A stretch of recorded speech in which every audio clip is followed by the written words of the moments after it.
அக்கா, நீலும் மனசுல ஆசையை வளர்த்தது தப்புதான். ஆனா அவளை பெத்தவங்க ஒரு முடிவு எடுத்த பிறகு நாங்க என்ன பண்ண முடியும்? இப்போ அவனுக்கு டிரான்ஸ்பர் கிடைச்சு நம்ம ஊருக்கே வந்தும் நம்ம வீட்ல தங்காம வெளிய ஏதோ ஒரு இடத்துல தங்கியிருக்கிறதுல இருந்தே உங்க கோபம் இன்னும் தீரலன்னு எனக்கு புரியுது. வரவேற்பறையில இருந்து மீனு மாமியோட குரல் கேட்டுச்சு. நான் உள்ளே ரூம்ல படுத்திருந்தேன். மாமி அம்மாவை சமாதானம் பண்ணிக்கிட்டு இருந்தாங்க. மாமிக்கு குழந்தை இல்லை. அதனால அவங்க அண்ணன் பொண்ணு ஷீலாவை தான் அவங்க வீட்ல வளர்த்தாங்க. எனக்கும் ஷீலாவுக்கும் 4 வயசு வித்தியாசம். 2 பேருக்கும் கல்யாணம் பண்ணி வைக்கலாம்னு தான் முதல்ல நினைச்சாங்க. ஆனா எனக்கு வேலை கிடைச்சு செட்டில் ஆகுற வரைக்கும் அவங்க வீட்ல பொறுமையா இல்லை. அவசரமாக வேற ஒருத்தனுக்கு கல்யாணம் பண்ணி வச்சிட்டாங்க. மீனு மாமி மாதிரியே பார்க்க ரொம்ப அழகா இருக்குற ஷீலா நம்ம வீட்டு மருமகளா வரலையேங்கிற ஏக்கம் அம்மாவுக்கு ரொம்பவே இருந்துச்சு. ஆனா எனக்குள்ள அது அவ்வளவு பெரிய வருத்தத்தை கொடுக்கல. ஏன்னா அவ கல்யாணத்துக்கு முன்னாடியே அவளுக்கும் எனக்கும் இடையில இருந்த நெருக்கம் வேற. அதனால அவ கிடைக்கலங்கிற ஏக்கம் எனக்கு பெருசா இல்லை. நான் பேங்க்ல வேலை கிடைச்சு 1 வருஷம் வெளியூர்ல இருந்தேன். அப்போதான் அம்மா மாமா வீட்டுக்கு போயிட்டு வர ஆரம்பிச்சாங்க. உறவு கொஞ்சம் கொஞ்சமா பழைய நிலைக்கு திரும்பிக்கிட்டு இருந்த அந்த நேரத்துல தான் எனக்கு மறுபடியும் ஊருக்கே டிரான்ஸ்பர் கிடைச்சது. நீலி இப்போ நல்ல நிலைமைக்கு வந்துட்டான், இன்னும் ஏன் கல்யாணத்தை தள்ளி போடணும்? மாமியோட குரல் தெளிவா கேட்டுச்சு. எல்லாம் பகவான் செயல் மீனு. அந்த கல்யாண பேச்சை எடுத்தாலே என்கிட்ட எரிஞ்சு விழறான். அவனுக்கு இப்போ 26 வயசாகுது. வீட்ல ஆம்பளை இல்லாத இடத்துல ஜாதகம் கேட்டு யார் வந்து பொண்ணு தருவா? அம்மா ரொம்பவே வேதனையோட சொன்னாங்க. அவனுக்கு நல்ல பெண்ணா பார்க்க வேண்டியது எங்க பொறுப்பு அக்கா. நீ கவலைப்படாத மாமி ஆறுதலா சொல்ல. உங்க வீட்ல இருந்தே ஒரு நல்லது நடக்கட்டும். அப்போதான் எனக்கு நிம்மதி. நான் போய் காபி போட்டு எடுத்துட்டு வர்றேன். நீ அவன்கிட்ட தீர்மானமா ஒரு முடிவை சொல்லிடு அப்படின்னு சொல்லிட்டு அம்மா கிச்சனுக்கு போற சத்தம் கேட்டுச்சு. அடுத்த நிமிஷம் மாமி என் ரூம் வாசல்ல வந்து நின்னாங்க. அவங்களுக்கு ஒரு 32 வயசிருக்கும். ஆனா முன்ன பார்த்ததை விட இப்போ கொஞ்சம் இளைச்சு ஒரு 5 வயசு குறைஞ்ச மாதிரி ரொம்ப இளமையா தெரிஞ்சாங்க. நீல நிற புடவையில அவங்களோட அந்த வெள்ளை நிறம் பளிச்சுன்னு இருந்துச்சு. அவங்க உடம்போட அந்த வனப்பு என்னால அவங்களை சாதாரணமா பார்க்க முடியல. மாமி மெதுவா வந்து என் கட்டிலில உட்கார்ந்தாங்க.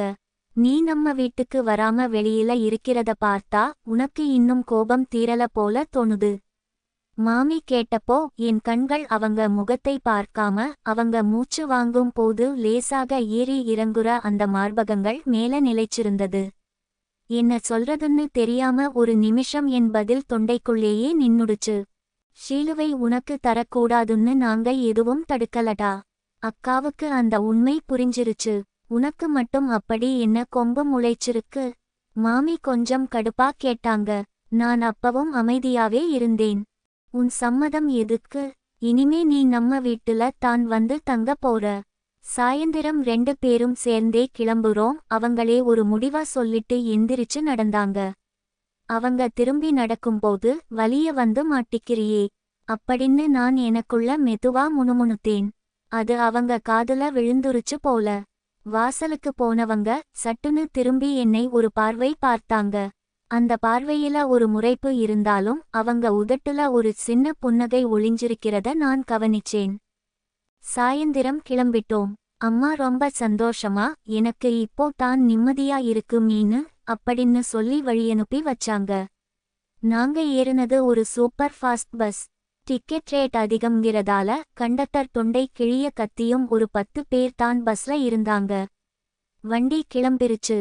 டிக்கெட் கொடுத்துட்டு போன கண்டக்டர் வழக்கம் போல பஸ்ஸோட மெயின் லைட்ஸை ஆஃப் பண்ணிட்டார். நீலு, ஜன்னல் காத்து ரொம்ப மூஞ்சியில அடிக்குதுடா. அந்த ஷட்டரை கொஞ்சம் சாத்திட்டு மாமி சொன்னாங்க. நான் எழுந்து அந்த கண்ணாடியை மூடினேன். பஸ்ஸுக்குள்ள இப்போ நல்லா இருட்டாயிடுச்சு.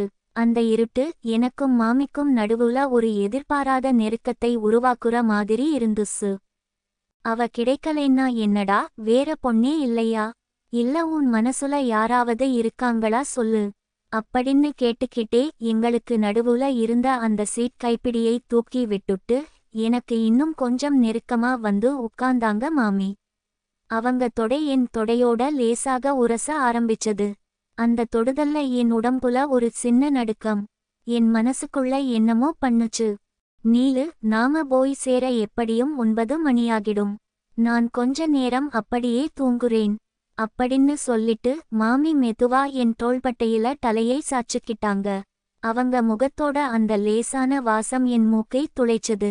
அவங்க தலையை சாச்சிருந்த விதத்துல அவங்களோட வலது மார்பு என் நெஞ்சோரம் நல்லா அழுந்தி இருந்துச்சு. பஸ்ஸோட ஒவ்வொரு குலுக்கலுக்கும் அந்த அழுத்தம் இன்னும் அதிகமாக எனக்குள்ள ஏதோ ஒன்னு வேகமா துடிக்க ஆரம்பிச்சது. உடம்பெல்லாம் சூடேறுற மாதிரி ஒரு உணர்வு. இருட்டுல சுத்தி யாரும் இல்லைங்கிற தைரியம் ஒரு பக்கம் இருந்தாலும் உள்ளுக்குள்ள ஒருவிதமான பயமும் தயக்கமும் இருந்துச்சு. என் கைகள் தானாவே நகர்ந்து மாமியோட தோள் வழியா மெதுவா பின்னாடி கொண்டு போனேன். அவங்க எதுவும் சொல்லல. அந்த அமைதி எனக்கு இன்னும் கொஞ்சம் தைரியத்தை கொடுத்துச்சு.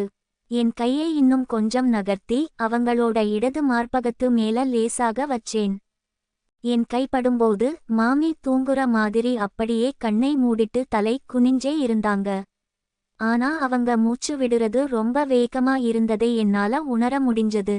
என்னை தடுக்காம, அதே சமயம் எதுவும் பேசாம அவங்க அந்த இருட்டுல என் தொடுதலை அமைதியா ஏத்துக்கிட்ட அந்த நிமிஷம் பஸ்ஸோட சத்தத்தை தாண்டி என் இதயத்துடிப்பு எனக்கு ரொம்ப தெளிவா கேட்டுச்சு.